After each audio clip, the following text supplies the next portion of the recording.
प्यारे विद्यार्थियों, नमस्कार। बृहन मुंबई महानगर पालिका शिक्षण विभाग वर्चुअल ट्रेनिंग सेंटर में आप सभी का हार्दिक स्वागत है। आपका वर्चुअल मार्गदर्शक जयप्रकाश आर मिश्रा। चलिए हम सीखने के लिए तैयार हो जाते हैं।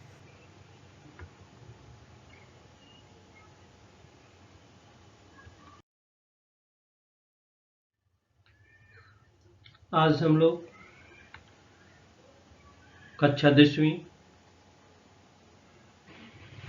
विज्ञान और प्रौद्योगिकी भाग 2, जिसको हम साइंस और टेक्नोलॉजी पार्ट 2 भी बोलते हैं, अपना प्रकरण है हरित ऊर्जा की दिशा में भाग 2। हमने भाग 1 के बारे में सीखा है। आज हम भाग 2 के अंतर्गत टुवार्ड्स ग्रीन एनर्जी में परमाणु ऊर्जा पर आधारित विद्युत ऊर्जा निर्मित केंद्र, प्राकृतिक गैस ऊर्जा पर आधारित विद्युत केंद्र, जल विद्युत ऊर्जा और पवन ऊर्जा की निर्मित कैसी होती है, इसके बारे में हम टुवार्ड्स ग्रीन एनर्जी पार्ट 2 के बारे में सीखेंगे।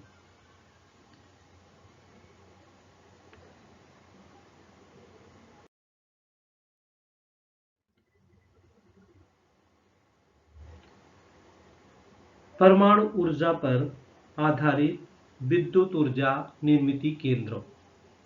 इसमें होता क्या है बच्चों कि परमाणु ऊर्जा पर आधारित विद्युत ऊर्जा निर्मित केंद्र में भी जनित्र घुमाने के लिए भाप पर चलने वाले टरबाइन का ही उपयोग किया जाता है, लेकिन यहाँ यूरेनियम या प्लूटोनियम जैसे परमाणुओं के विखंडन से निर्माण होने वाली ऊष्मा ऊर्जा का उपयोग पानी से उच्च तापमान की और दाब की वाष्प निर्माण करने के लिए किया जाता है। इस वाष्प की शक्ति से टरबाइन घूमता है, जिससे जनित्र घूम करके विद्युत निर्मित होती है। ये कैसे होती है आप देखेंगे। परमाणु विखंडन के लिए परमाणु भट्ठी होती है और ईंधन जो होता है उसमें यूरेनियम या प्लूटोनियम होता है। परमाणु विखंडन के लिए परमाणु भट्ठी में जो ईंधन प्रयोग किया जाता है बच्चों, वो क्या प्रयोग किया जाता है? यूरेनियम या प्लूटोनियम। आगे होता क्या है, इसमें पानी से वाष्प की निर्मित के लिए यंत्र रचना होती है। फिर भाप पर चलने वाली टरबाइन रहती है, और जो भाप पर चलने वाली टरबाइन होती है बच्चों, वो क्या करती है? जनित्र को घुमाती है और विद्युत ऊर्जा निर्मित होती है। ये तो इसका एक क्रम है। यहाँ पर भाप पे चलने वाली जो टरबाइन है बच्चों, इसका भाप का रूपांतरण जो होता है, आप जैसा जानते हैं कि भाप को अगर आप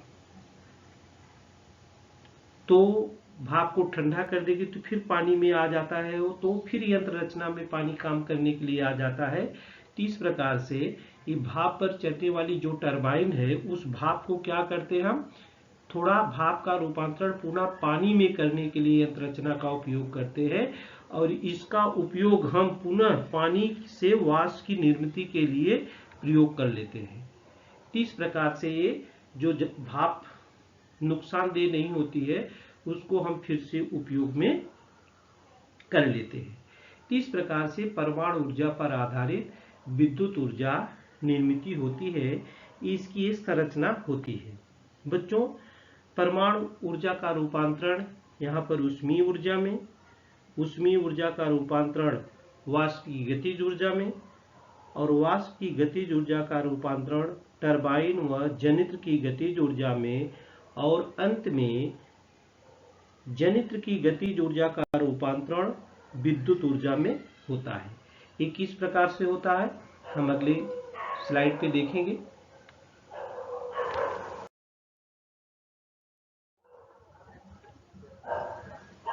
ये देखिए कैसे होता है। परमाणु की ऊर्जा जो होती है उसको हम पहले कन्वर्ट करते हैं किसमें, ऊष्मीय ऊर्जा में। और ऊष्मीय ऊर्जा किसमें कन्वर्ट होती है, वाष्प की गतिज ऊर्जा में। ये देखिए वाष्प की गतिज ऊर्जा है। अब ये क्या आगे करता है, ये टरबाइन की गतिज ऊर्जा बनाता है। इसमें यहाँ पर टरबाइन की गतिज ऊर्जा, और इसके बाद क्या निर्मित होती है, विद्युत निर्मित होती है। विद्युत ऊर्जा की निर्मित जो होती है वो होती है। तो परमाणु विद्युत निर्मित केंद्र में ऊर्जा का रूपांतरण किस प्रकार से होता है ये आप लोगों ने देखा। आगे जो है परमाणु विखंडन की प्रक्रिया कैसे होती है। परमाणु विखंडन की प्रक्रिया कैसे होती है बच्चों, आपने नाम सुना होगा यूरेनियम का और uranium 235। How does nuclear fission take place. परमाणु विखंडन की प्रक्रिया कैसे होती है। ये देखिए परमाणु कैसे यूरेनियम 235 जब टूटता है तो इस परमाणु पर न्यूट्रॉन का प्रहार करने पर उसका रूपांतरण यूरेनियम 236 इस समस्थानिक में होता है, और यूरेनियम जो 236 है वह अत्यंत अस्थिर होने के कारण उसका बेरियम और क्रिप्टॉन में विखंडन होकर, किसमें, बेरियम और क्रिप्टॉन में। ये देखिए बेरियम और क्रिप्टॉन में जब इसका विखंडन होता है तो 3 न्यूट्रॉन और 200 MeV ऊर्जा उत्सर्जित होती है। इस अभिक्रिया में निर्मित हुए 3 न्यूट्रॉन इसी प्रकार से और 3 यूरेनियम 235 परमाणुओं का विखंडन करके ऊर्जा मुक्त करते हैं। इस प्रक्रिया में निर्मित हुए न्यूट्रॉन भी यूरेनियम के अन्य परमाणुओं का विखंडन करते हैं। तो बच्चों विखंडन की जो श्रृंखला ये है वो चलती रहती है, और परमाणु ऊर्जा केंद्र में यह श्रृंखला प्रक्रिया नियंत्रित पद्धति से की जाती है, और ऊष्मीय निर्माण होने वाली ऊष्मीय ऊर्जा की सहायता से हम विद्युत ऊर्जा का निर्माण करते हैं।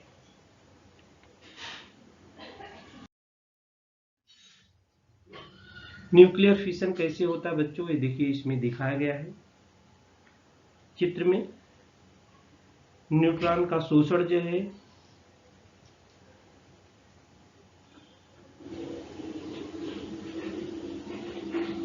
केंद्र की विखंडन श्रृंखला क्रिया है न्यूक्लियर फिशन चेन रिएक्शन, जिसको केंद्र की विखंडन श्रृंखला अपक्रिया कहते हैं। इस प्रकार से ये चलती रहती है। ये देखिए प्रक्रिया है, इसमें चित्र में आपको दिखाई दे रहा है पूरा कैसे निर्मित इसकी होती है। टरबाइन कैसे देखिए घूमता है।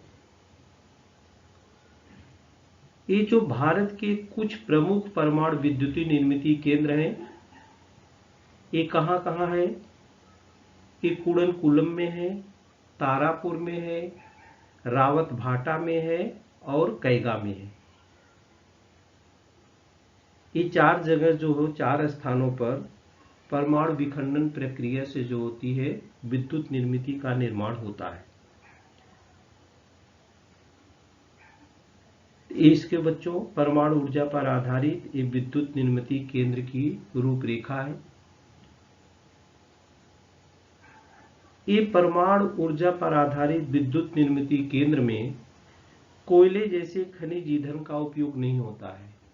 कोयला पानी से बिजली बनती है, लेकिन इसमें कोयले का उपयोग नहीं होता है। अतः वायु प्रदूषण जैसी समस्या उत्पन्न नहीं होती। इसके अलावा परिपूर्ण परमाणु ईंधन उपलब्ध हो तो परमाणु ऊर्जा निर्मित यह एक अच्छा ऊर्जा स्रोत हो सकता है, परंतु परमाणु विद्युत ऊर्जा निर्माण करने में भी कुछ समस्याएं हैं। वो समस्या क्या क्या है बच्चों? वायु तो प्रदूषित नहीं होती है, इसके बावजूद भी कुछ समस्याएं हैं। उस समस्याएं कौन कौन सी हैं? ये समस्याएं हैं कि परमाणु ऊर्जा निर्मित केंद्र में परमाणविक ईंधन के परमाणु विखंडन के पश्चात तैयार होने वाले पदार्थ से भी हानिकारक परमाणुविक किरणें बाहर निकालती हैं। ऐसे पदार्थ परमाणुविक कचरे का निष्कासन कैसे किया जाए, यह वैज्ञानिकों के समक्ष एक जटिल प्रश्न है। जो कचरा है इसका निष्कासन कैसे हो। और दूसरा जो पॉइंट है कि परमाणु ऊर्जा निर्मित केंद्र में दुर्घटना घटित होने पर उससे बाहर निकलने वाले परमाणुविक विकिरण से बहुत बड़े पैमाने पर जीवित हानि हो सकती है। ये बच्चों समस्या है।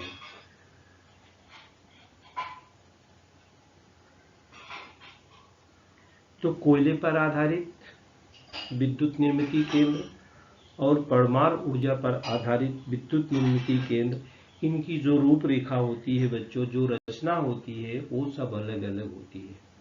वो सब क्या होती है? अलग अलग होती है। अगर आपको कहीं चांस मिलता है तो आप जा करके देख सकते हैं और इस विषय पर चर्चा भी कर सकते हैं। प्राकृतिक गैस ऊर्जा पर आधारित विद्युत केंद्र। इसमें जो प्राकृतिक गैस होती है बच्चों, प्राकृतिक गैस के ज्वलन से निर्माण होने वाली उच्च तापमान और दाब की वायु से घूमने वाला जो टरबाइन होता है, उसको उपयोग में लाए जाते हैं। वो कैसे कैसे बनती है देखते हैं हम। देखो, उच्च दाब की हवा के लिए कंप्रेसर होता है और इसके बाद ज्वलन कक्ष होता है उसमें। अब ज्वलन के लिए कोई भी ईंधन को जलाने के लिए नैसर्गिक वायु की तो जरूरत होती है, और वायु पर चलने वाले ये टरबाइन है। टरबाइन क्या करता है? जनित्र को घुमाता है। टरबाइन क्या करता है? जनित्र को घुमाता है, और जनित्र के घूमने से, जनरेटर के घूमने से जो होती है वो विद्युत ऊर्जा जो होती है उत्पन्न होती है। तो बच्चों, आप जनित्र को घुमाना है, जनरेटर को घुमाना है, आप किसी भी प्रकार से उसको घुमाएंगे। जैसे आपके घर में कुछ कार्यक्रम होते हैं तो आपके यहाँ जनरेटर आता है, बोलते जनरेटर कर लो, लाइट चली जाएगी तो क्या होगा। तो जनरेटर को किससे घुमाते हैं? डीजल इंजन से घुमाते हैं। डीजल इंजन चलता है, जनरेटर को घुमाता है और विद्युत ऊर्जा क्या होती है? उत्पन्न होती है। तो सबकी कैपेसिटी, क्षमता जो होती है अलग अलग होती है। बहुत सारे बल्ब जलाने हैं, बहुत सारी कुछ और करना है, तो हम बड़े पावर का जनरेटर लाते हैं। और कम बल्ब का उपयोग करना है, ट्यूबलाइट का उपयोग करना, कम डीजे बजाना है, तो छोटे जनरेटर का उपयोग हम करते हैं। तो जब हम लोग इसको करने के लिए जाते हैं तो सामने वाला पूछता है कि भाई कितना बल्ब लाइट आपको चाहिए, उस हिसाब से जनरेटर दिया जाएगा। तो बच्चों, इसमें जो होता है प्राकृतिक गैस ऊर्जा पर आधारित विद्युत केंद्र की जो रचना होती है, इसके मुख्य रूप से 3 भाग होते हैं। कितने भाग होते हैं? 3।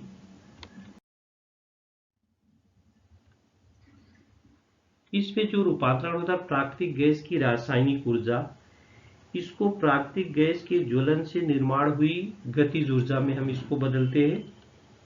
प्राकृतिक गैस के ज्वलन से निर्माण हुई गतिज ऊर्जा। और यहाँ पर प्राकृतिक गैस और हवा एकत्र कर उनका ज्वलन किया जाता है, और अधिक उच्च दाब तापमान की वायु जो होती है, टरबाइन की जो ब्लेड होती है उसको घुमाती है। टरबाइन की जो ब्लेड होती है इसको क्या करती है, टरबाइन को गतिज ऊर्जा दी जाती है और ब्लेड को घूमती है, और जैसे घूमेगी उसमें से विद्युत ऊर्जा उत्पन्न होती है।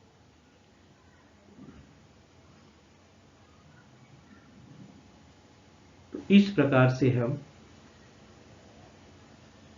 जो कोयले पर चलते हैं बच्चों विद्युत निर्मित केंद्र,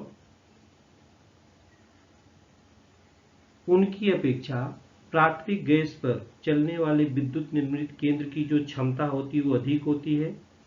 इसके अलावा जो प्राकृतिक गैस होती है उसमें बच्चों सल्फर नहीं होता, अतः जब वो जलती है तो उसके ज्वलन से प्रदूषण भी कम होता है। तो जो प्राकृतिक गैस पर आधारित विद्युत निर्मित केंद्र है उसकी रूपरेखा इस प्रकार की होती है। उसकी रूपरेखा इस प्रकार की होती है, देखिए ये रूपरेखा है। ये फ्यूल है, ये ईंधन है, ये क्या है, ईंधन। यहाँ पर ईंधन भरा रहता है, ईंधन में यहाँ पर प्राकृतिक गैस आएगा, और यहाँ पर ये हवा है, हवा एयर, यहाँ पर ये हवा है, इसको दी जाती है हवा। ये क्या है बच्चों, कंप्रेसर है। ये क्या है, ये कंप्रेसर है, और ये ज्वलन कक्ष है, कंबस्शन हैमर है। यहाँ पर गैस जलती है और एक कंप्रेसर है। तो यही क्या करता है, ये गैस ये टरबाइन को क्या करता है, देखिए रोटेट करा रहा है। ये गैस टरबाइन है, और यही गैस टरबाइन बाहर जो पड़ने वाली गर्म गैसें हैं, ये बाहर पड़ने वाली गर्म गैसें हैं, ये गैस टरबाइन क्या करता है, ये जनित्र है, ये जनरेटर जिसको हम बोलते हैं, जनरेटर को जनित्र बोलते हैं। इसको देखिए शाफ्ट को इसको क्या कर रहा है, घुमा रहा है, और यहाँ से इलेक्ट्रिक एनर्जी जो होती है वो विद्युत ऊर्जा क्या होती है, तैयार हो रही है। ये प्राकृतिक गैस पर आधारित प्लांट है, इस प्रकार के प्लांट लगाए जाते हैं। ये बच्चों जो प्राकृतिक गैस पर आधारित प्लांट हैं वो कहाँ कहाँ पर है, समरलकोटा में है, अंजनबेल, समरलकोटा आंध्र प्रदेश में पड़ता है, अंजनबेल महाराष्ट्र में पड़ता है, बवाना है दिल्ली में पड़ता है, और कोड़ापल्ली है वो आंध्र प्रदेश में पड़ता है। इनकी क्षमताएं भी है कि ये कितनी क्षमता पैदा कर सकती है। तो जो समरकोटा में है आंध्र प्रदेश में वो 2620 एमडब्ल्यू मेगावाट की निर्मित करती है। जो अंजनबेल महाराष्ट्र में है 2220 मेगावाट, जो बवाना में है दिल्ली में वो 1500 मेगावाट, और जो कोड़ापल्ली आंध्र प्रदेश में है 1466 मेगावाट की बिजली जो होती है वो तैयार होती है। जैसा आप जानते हैं कोयले में बहुत धुआं निकलता है, बहुत वायु को प्रदूषित करता है वो, तो धीरे धीरे सुधार हो रहा है। ऐसे अब ईंधन का सरकार उपयोग कर रही है कि जो कभी भी खत्म ना हो, ऐसे ईंधनों का प्रयोग करके हम बिजली निर्मित करें।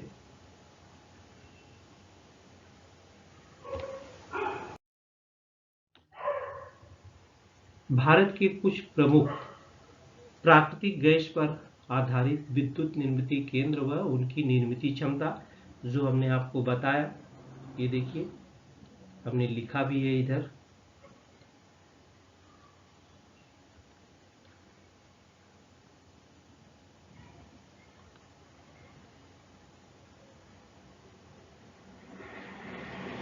तो बच्चों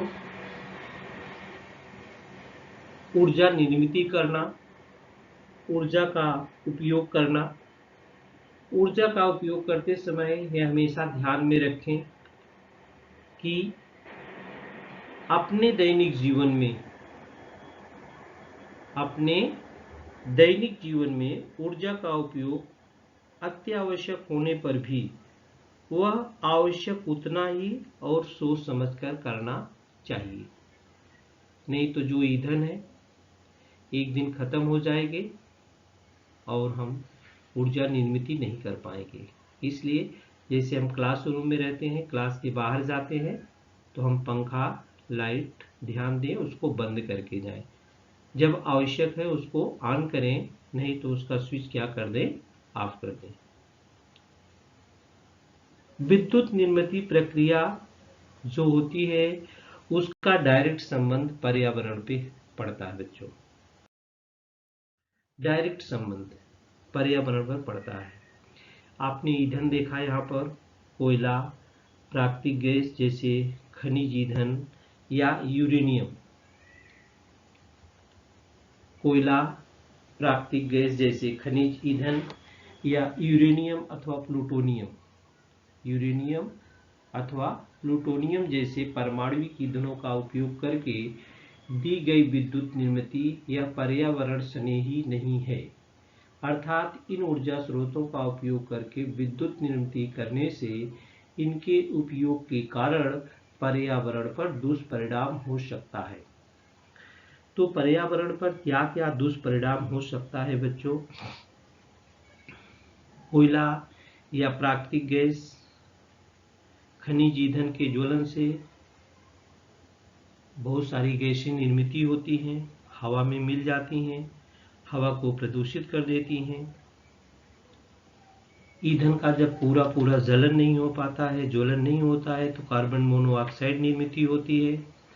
और कार्बन मोनोऑक्साइड का, जैसे आप जानते हैं, उसका बुरा असर हमारे स्वास्थ्य पर पड़ता है। कार्बन डाइऑक्साइड की भी मात्रा भी अगर पर्यावरण में ज़्यादा हो जाती है तो उसका भी दुष्परिणाम हम लोगों पर पड़ता है, पर्यावरण पर पड़ता है। तो जो पेट्रोल है, डीजल है, कोयला है, इनके ज्वलन से निर्माण होने वाली नाइट्रोजन डाइऑक्साइड के कारण कभी कभी अम्लीय वर्षा भी होती है, रेन एसिड बोलते हैं। जो जीवाश्म ईंधन है वो भी पूरा पूरा नहीं जलने से धुओं के कण हवा को प्रदूषित करते हैं, जिससे हमारे शरीर के अंदर दमा जैसे श्वसन संस्था के रोग हो जाते हैं। आजकल जो प्राकृतिक गैसें हैं, एलपीजी, सीएनजी, इनका उपयोग किया जाता है, लेकिन बच्चों इसका भी भंडार सीमित ही है।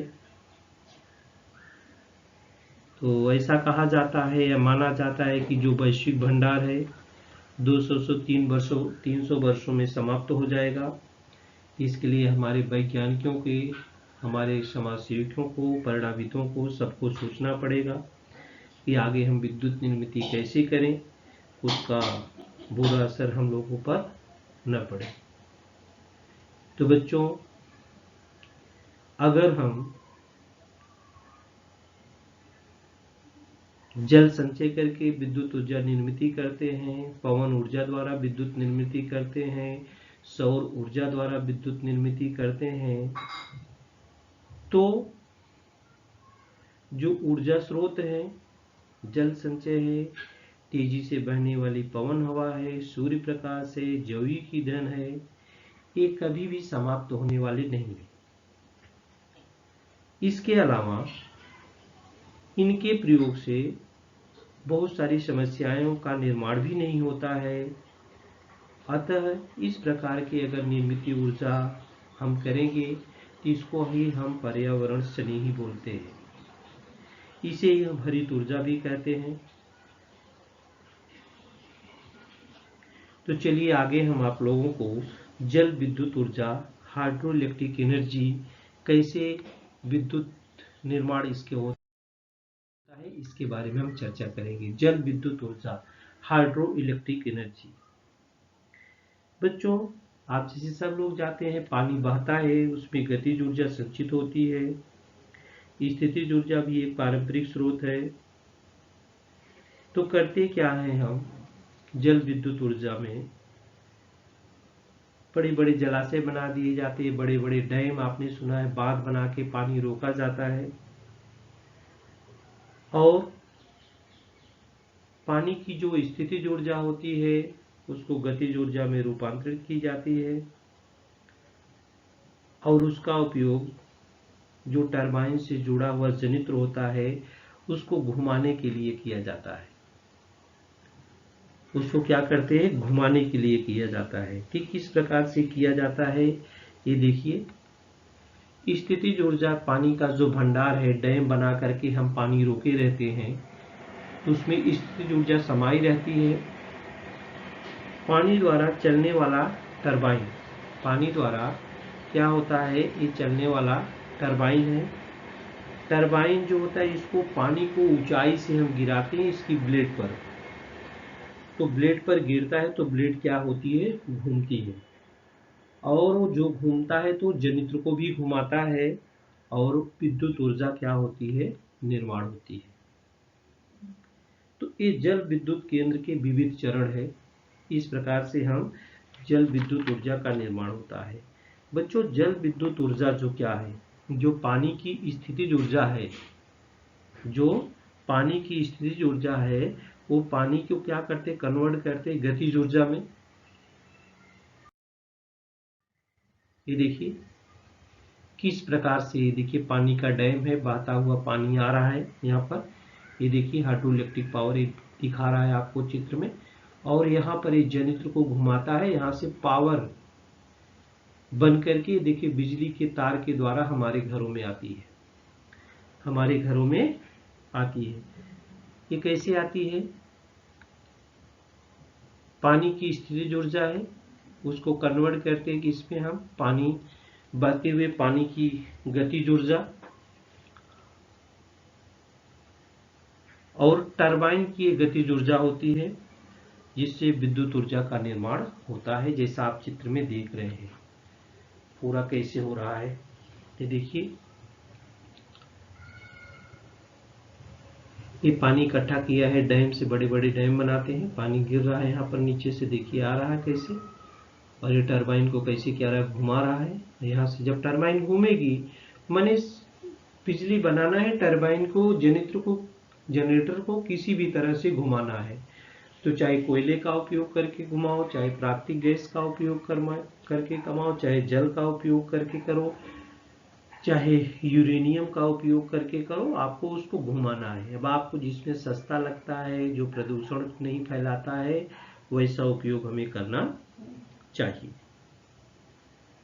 तो बच्चों, ये जल विद्युत केंद्र में, इसमें ईंधन के जलने की बात नहीं होती है, कोयला जलता है, भाप बनती है, तब टरबाइन घूमती है, ऐसा नहीं।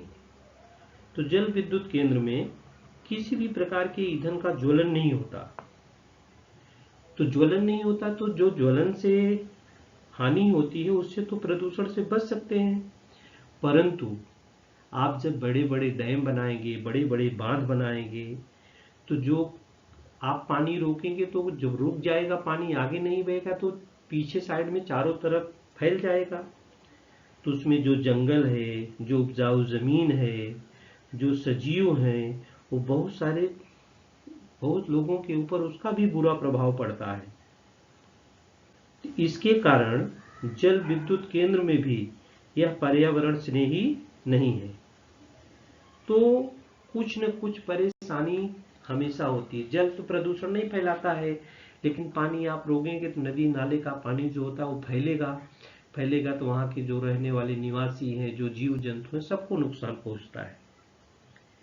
तो बच्चों, जहाँ पर कुछ लाभ है, वहाँ पर कुछ हानि भी होती है। तो जो लाभ भी होता है और हानि भी होती है। यहाँ जल विद्युत निर्मित के कुछ लाभ भी हैं, कुछ हानि भी हैं। क्या है, जल विद्युत केंद्र में किसी प्रकार के ईंधन का ज्वलन नहीं होता, अतः ईंधन के ज्वलन से होने वाला जो प्रदूषण है वो तो नहीं होता है। लेकिन दूसरा हमने क्या बताया कि जलाशय में पर्याप्त मात्रा में पानी का भंडार हो तो किसी भी समय विद्युत निर्मित संभव है। और विद्युत निर्मित करते समय बांध के पानी का उपयोग होने पर वर्षा द्वारा बांध पुनः भर जाता है, जिससे विद्युत निर्मित तो अखंडित हो सकती है। माने पानी बारिश होगी, भर जाएगा, उसका भी बुरा असर नहीं पड़ेगा। लेकिन उसका दुष्परिणाम क्या है, बाद में संचित किए गए पानी के कारण बांध के पीछे की बहुत बड़ी जमीन पानी के नीचे आने के कारण कुछ गांव विस्थापित हो सकते हैं, और विस्थापित हुए लोगों के पुनर्वसन का प्रश्न निर्माण होता है। बहुत बड़े पैमाने पर उपजाऊ जमीन, जंगल पानी में समा सकते हैं। बहते हुए पानी का प्रवाह रोकने के कारण पानी में स्थित सजीव सृष्टि पर भी उसका बुरा प्रभाव पड़ता है। तो बच्चों, जहां फायदा है वहां नुकसान भी है। आगे हम आपको पवन ऊर्जा के बारे में बताएंगे। पवन ऊर्जा विंड एनर्जी पर आधारित विद्युत निर्मित केंद्र। बच्चों, ये पवन ऊर्जा है, हवा हमेशा चलेगी, ये रुकेगी नहीं। अगर इससे विद्युत निर्मित की जाती है तो बहुत बड़ा फायदा होगा। तो बहती हुई हवा में होने वाली गतिज ऊर्जा को यांत्रिक ऊर्जा में रूपांतरण करके, हवा में गतिज ऊर्जा होती है, उसको यांत्रिक ऊर्जा में रूपांतरण करके, ये देखिए, इसकी गतिज ऊर्जा को हम किस में करेंगे, यांत्रिक ऊर्जा में रूपांतरण करके उसके द्वारा पानी खींचना, अनाज पीसना, ऐसे कामों में पवन ऊर्जा का उपयोग प्राचीन काल से ही किया जाता था। इसी ऊर्जा का उपयोग करके विद्युत ऊर्जा भी निर्मित की जा सकती है। बहते हुए पवन की गतिज ऊर्जा का रूपांतरण विद्युत ऊर्जा में करने वाले यंत्र को क्या कहते हैं, पवन चक्की कहते हैं, विंड टरबाइन बोलते हैं। इसमें लगे टरबाइन के पातों से बहती हवा टकराने पर पाते क्या होती, घूमती है, और टरबाइन का अक्ष गति बढ़ाने वाले गियर बॉक्स के द्वारा जनित्र जुड़ा होता है, और घूमते हुए पातों से जनित्र घूमता है और विद्युत ऊर्जा का निर्माण होता है। बहुत सारे जगह पर ये प्लांट लगाए गए हैं, समुद्र के किनारे भी लगाए गए हैं, क्योंकि आप जानते हैं समुद्र के किनारे पर हवाएं तेज चलती हैं, तो वहाँ पर ज़्यादा विद्युत निर्मित की जा सकती है। ये देखिए, विशिष्ट वेग से बहने वाली जो पवन होती है वो क्या करती है, पवन द्वारा जो घूमने वाले बड़े बड़े पातों वाला जो टरबाइन होता है वो क्या करता है, जनरेटर से जुड़ा होता है, जनरेटर से जुड़ा होता है, जनरेटर को घुमाता है और उससे बिजली क्या होती है बच्चों, पैदा होती है, विद्युत ऊर्जा बनती है। ये कैसे होता है, चित्र हम आपको इधर दिखाते हैं। देखिए चित्र, ये पवन है, इसका शाफ्ट है, ये देखिए शाफ्ट, ये पाती है, बड़ी बड़ी ब्लेडे हैं, ये ब्लेडे जो होती घूमे, पवन घुमाता रहता है, ये घुमाता रहता है, ये शाफ्ट को घुमाता है, ये किसको घुमाता है, शाफ्ट को घुमा देता है, और शाफ्ट के अंदर एक गियर बक्स होता है। ये शाफ्ट जितना धीरे से घूमता है, गियर बॉक्स के द्वारा जो होती है, इसमें बेरिंग वगैरह लगी रहती है। ये शाफ्ट को, ये शाफ्ट क्या करता है, ये देखिए जनित्र को घुमाता है। शाफ्ट क्या करता है बच्चों, जनित्र को घुमाता है, और उससे जो होती है वो विद्युत निर्मित होती है। बच्चों, सौर ऊर्जा पर भी आधारित विद्युत केंद्र है, सोलर सिस्टम। आजकल सौर ऊर्जा का बहुत ही उपयोग हर जगह हो रहा है, क्योंकि सूर्य की किरणों से समाविष्ट होता है प्रकाशीय ऊर्जा, एक भी कभी भी नष्ट होने वाला नहीं है। इसके आधार पर, सौर ऊर्जा के आधार पर सौर विद्युत सेल बनाए गए हैं। इसमें सूर्य की किरणों की प्रकाशीय ऊर्जा फोटो वोल्टाइक परिणाम के कारण दिष्ट विद्युत ऊर्जा की निर्मित होती है। सौर ऊष्मीय विद्युत केंद्र भी बने होते हैं, जिसका अध्ययन आप लोग स्वयं करेंगे। तो बच्चों, हम लोग विद्युत निर्मित के बारे में सीख रहे थे। विद्युत जो है उसका, जैसे पानी का उपयोग करते हैं, उसका भी हमें क्या करना चाहिए, कंजूसी पूर्वक उपयोग करना चाहिए। ये पवन चक्की की रूपरेखा है।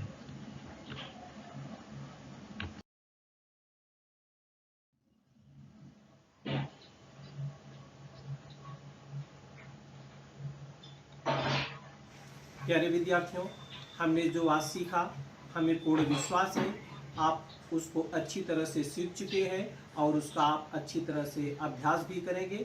आज के लिए इतना ही, धन्यवाद।